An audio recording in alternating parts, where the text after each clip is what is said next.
All right, peace, peace, peace. What up? Just want to do another video of I just want to get into how the scriptures you know how this is really our people and how spiritually like the accounts you could tell like this is we are descendants of the people of this book, like what goes on, and the accounts, the history. You could tell not only like physically, of course, certain scriptures describe the physical characteristics of our people, but spiritually, this is our people. So I'm really going to go over into 1 Samuel 25, David and the ball. Now this is kind of an account that always kind of makes me laugh, but you know, um, it always makes me laugh. And this is really it's really one of the accounts that you could tell is really our people.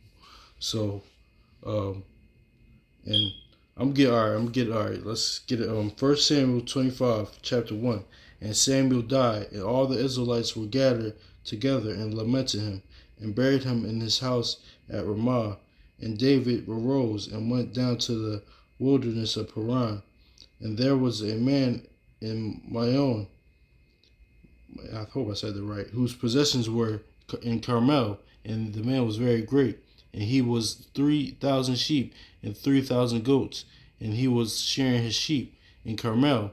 Now the man, now the man, now the name of the man, I'm sorry, was Nabal. The name of his wife Abigail. She was a woman of good understanding, and a beautiful countenance.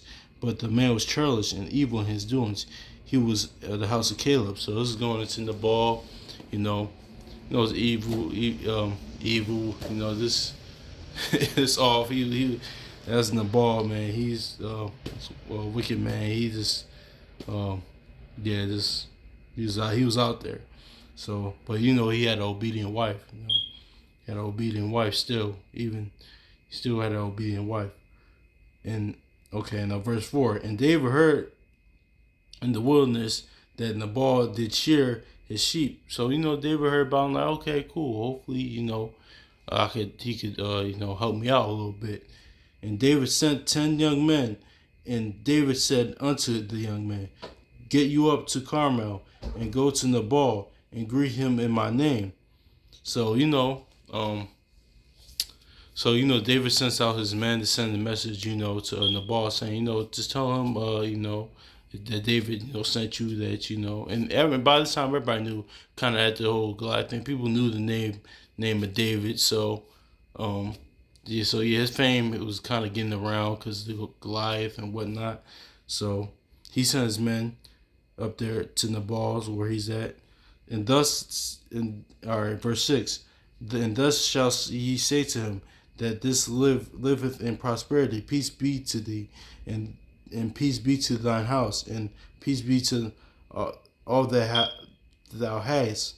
In verse 7, and now I have heard that thou hast shears. Now thy shepherds, which were with us, we heard them not, neither there are missing unto them. All the while they were in Carmel. Ask thy young men, ask, and they shall shew thee. Wherefore let the young man find favor in thine eyes, for we come in a good day. I pray thee, whatsoever cometh to thine house, to thy hand, unto thy servants, and to thy son David.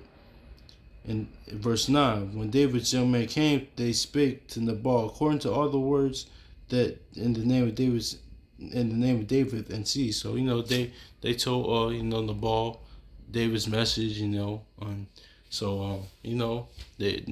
hoping for the best, to get hopefully help from Nabal.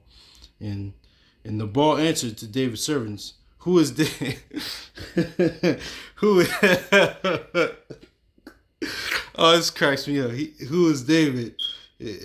Who is David, and who is the son of Jesse? There be many servants nowadays that break away every man from his master. So basically, the boss kind of hating. The boss is being like dismissive and kind of, because Nabal kind of knew who David was, but he's like, man, I'm not giving him shit. I'm gonna fuck him. Basically, he's done other words. Basically, not modern terms. I'm not giving that nigga nothing. In other words, so So in the ball, okay, verse 11. Shall I take my bread and my water in my flesh that I have killed for my shears and give it unto the men whom I know whom I know not whence they be? So the ball like, I don't know y'all, nigga. I don't know y'all. I'm not giving y'all nothing. So you know, so then verse 12. So David's young men turned their way and went again and came and told them all those sayings. So David's young man said, "All right, bet we're gonna leave, go back and tell David what's going on." So yeah, verse where am I at? Verse 13, and David said, "This is the funny." And David said unto his men, "Gird up ye every man his sword, and gird it on every man." Okay, hold on, let me read it again. And David said unto his men, "Gird ye on every man his sword," and they girded on every man his sword, and David also girded his sword, and there went up after about 400 men, and there were 200 above by the staff, but one of those by the stuff. I said staff, sorry y'all, stuff. But one of the young men told Abigail, Nabal's wife, "Behold, David sent messengers out of the wilderness to salute our master," and he railed on them. But the men, verse 15, but the men were very good unto us. We were not hurt, neither we missed anything, as long as we were conversing with them when we were in the fields. 16. There were a wall unto us both by night and day, all while we were with them keeping the sheep. And the people, verse 17. Now consider what thou wilt do, for this evil is determined against our master, against all his household, for he is such a son in Belial, and that a man cannot speak. So basically what's going on here, I'm sorry, I kept reading, but basically Dave was like, okay, all the motherfuckers in the boss house are gonna die. In modern day terms, I'm using the language because this is what happened. This is what will happen basically. So Dave was like, "Oh, bet he said that.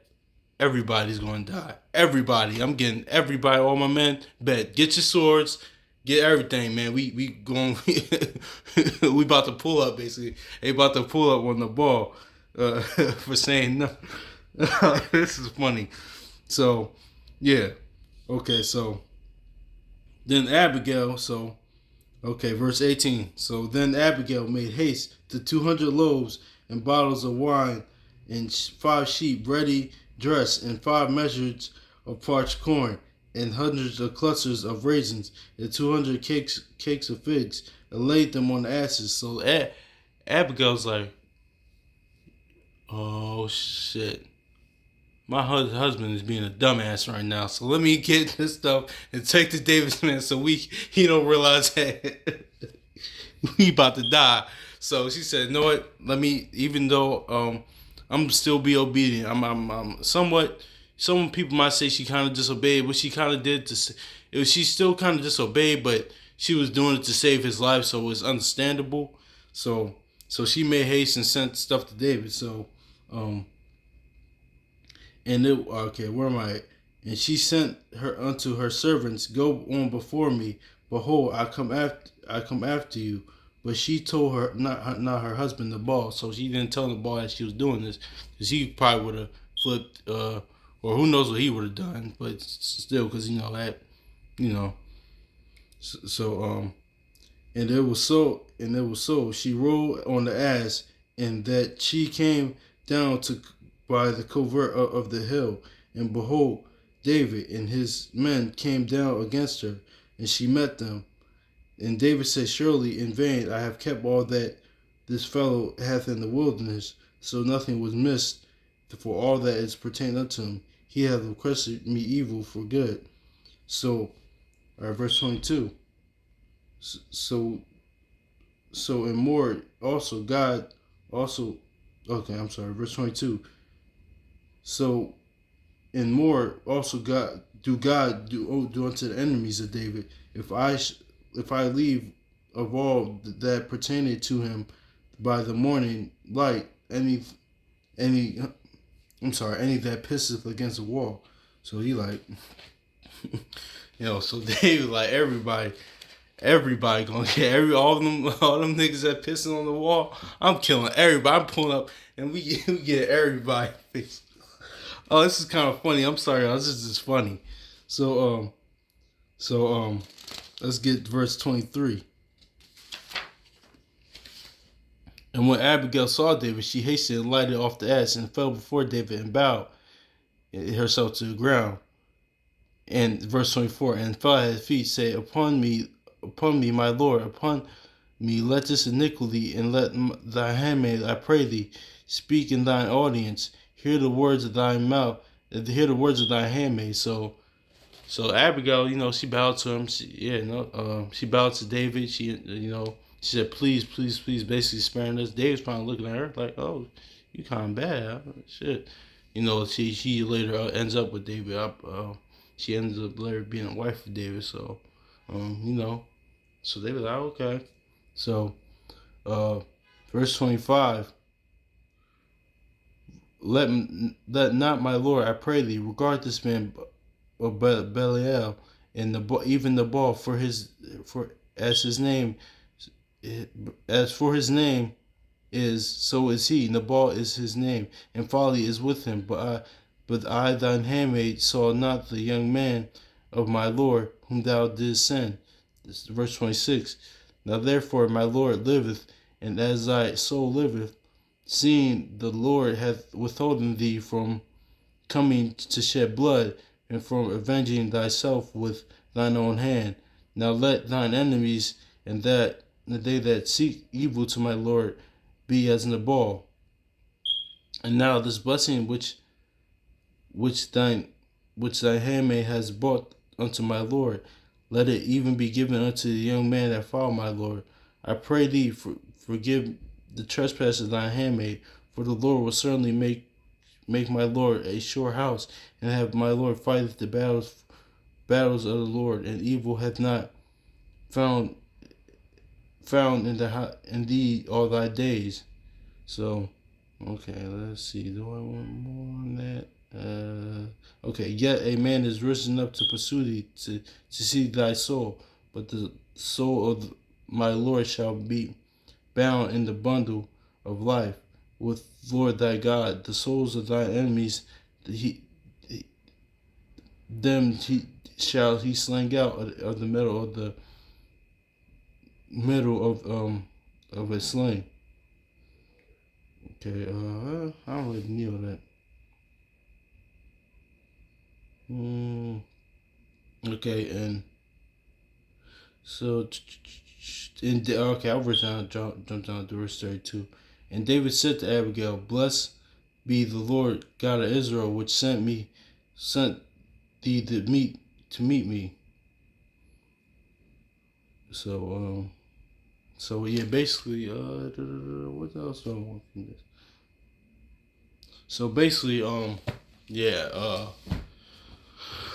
Nabal ends up, David ends up, he doesn't end up killing,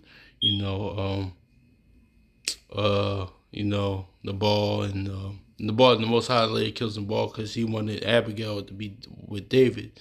But in this situation, I don't know, man. This reminds me of our people, man, because both David and Nabal was wrong, because David, in my perspective, because David, because Nabal really didn't owe David anything, for honestly, if you're gonna be honest about it. But Nabal knew he could have gave what he had to David, so both of them was kind of wrong in the aspect. And shout out to Abigail. She even washed his servants. I think she washed his servants' feet, David's men feet, and she later became his wife. And but I think both of them were kind of wrong in the aspect. So but my bad if I because kind of I just wanted to sum it up. But I just want to say that account reminds me of the 4-Year-Old Virgin movie, in the scene where Kevin Hart comes in the was it Smart Tech, and he asks for I'm probably use it as a thumbnail, but it reminds me of that scene if you're and y'all seen the movie. But I just think that's just our people, man. That's just this is our people. You gotta know that's our people. So um yeah, this is that's accounts is always funny, hilarious to me. So yeah, that's really all really want on that really, because I just read that and think that okay, this is our people, man. So um, but honestly though, I think Double with David and they've reading it now, reading it again. Like every time I think about that, David at first I was like, man, the ball was kind of wrong. Then David was kind of, so they kind of both was wrong because David didn't he didn't really owe David anything. But then you know how dudes are, and the ball was kind of hating. Like, man, David, who the fuck is David? He knew who David was, so because the name of David kind of grew throughout, after he killed Goliath. So yeah, that's crack up every time I read that account. It's kind of funny to me. So yeah, that's about it. I apologize if I was messing, for the reading. I just kept laughing. I don't know, it's kind of funny, but hopefully this is edifying to y'all. So peace.